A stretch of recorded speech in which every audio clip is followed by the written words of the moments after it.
first movie of the year, I'm going to review 21 Jump Street. It was not the first movie I watched in 2013, but it's the one that I really wanted to talk about, so yeah.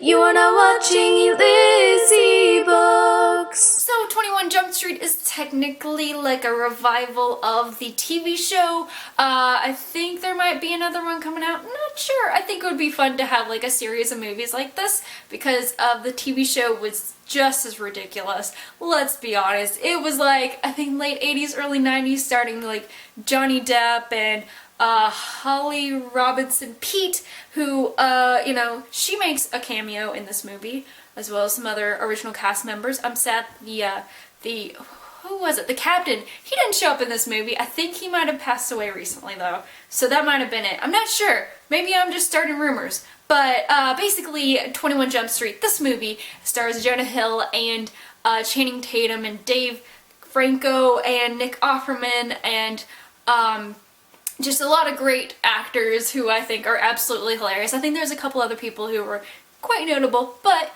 you know, you just kind of have to watch the movie to see. To summarize this movie, it's about these two dudes who hated each other in high school. One was a popular loserish type and the other was very much they were both losers, but basically one was nerdy, one was more cool guy, whatever, and they end up helping each other through the police academy and becoming best friends and all this other stuff and being absolutely ridiculous park cops on bikes, which is a scary thing to see if you've ever seen cops on actual like mountain bikes just rolling down the street. I've seen a couple of times and it's scary.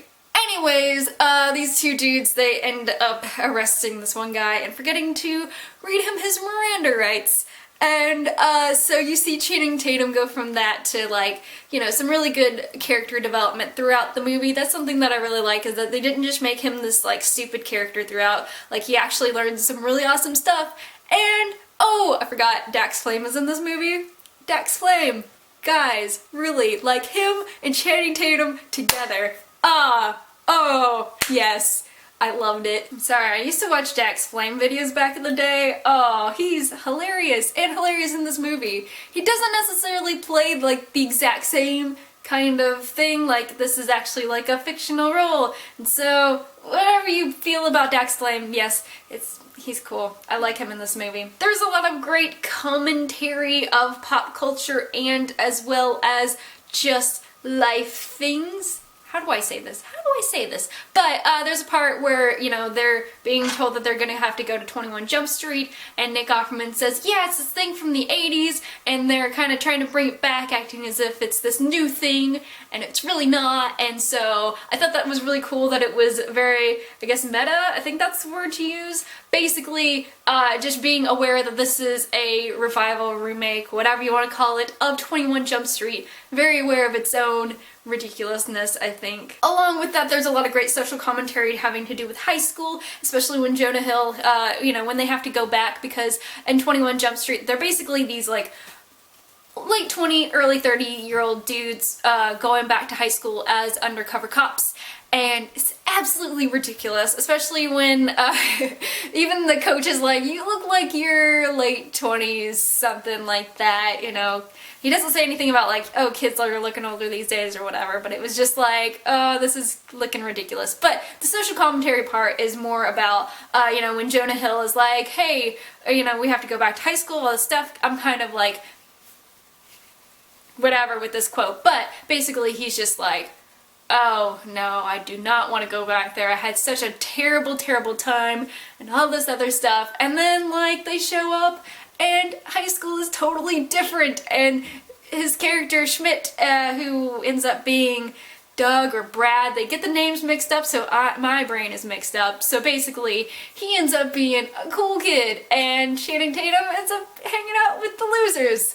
Not really losers, they're more like geeks who hang out in the chemistry room when nobody else is there. It's just, I like this movie a lot. I really did, and I didn't think that I would. I thought it was gonna be totally stupid, but it ended up being very well written. There's a lot of great, you know, like I said, I think I said this, character development, especially with Channing Tatum's character. You think that, you know, you would think that he would have just this flat character who doesn't change and he's just stupid throughout and that's it, because there's parts in the movie where he's just like, whatever, I'm just gonna be this person and that's it, that's all I am, that's really it. And then he kind of hangs out with Dax Flame's crew. I forget the name of the kid, I think his name is like David or something similar, but basically he's just like, I can learn some stuff, like, you know, thinking that science is actually cool and stuff, like blowing stuff up. I think that's how I am. So I was just like, I can relate to that. Like, you know, when you actually get to have hands-on experience with sciencey things, it's cool and stuff, and it makes more sense for me, at least. I know I took chemistry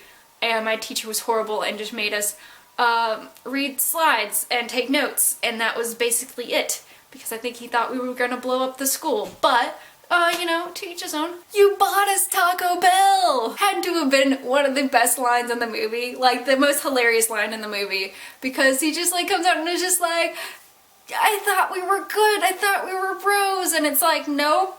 Not at all. Not at all. There's some amazing cameos near the end, and this great I can't wait to watch more films that are written by Jonah Hill, because I think that he's really good at writing these kinds of movies that are hilarious, but still like very smart. I don't know how to say it, but it's just like, and I know he wrote it with somebody else, but at the same time it's like, that was a really good movie and really funny at the same time.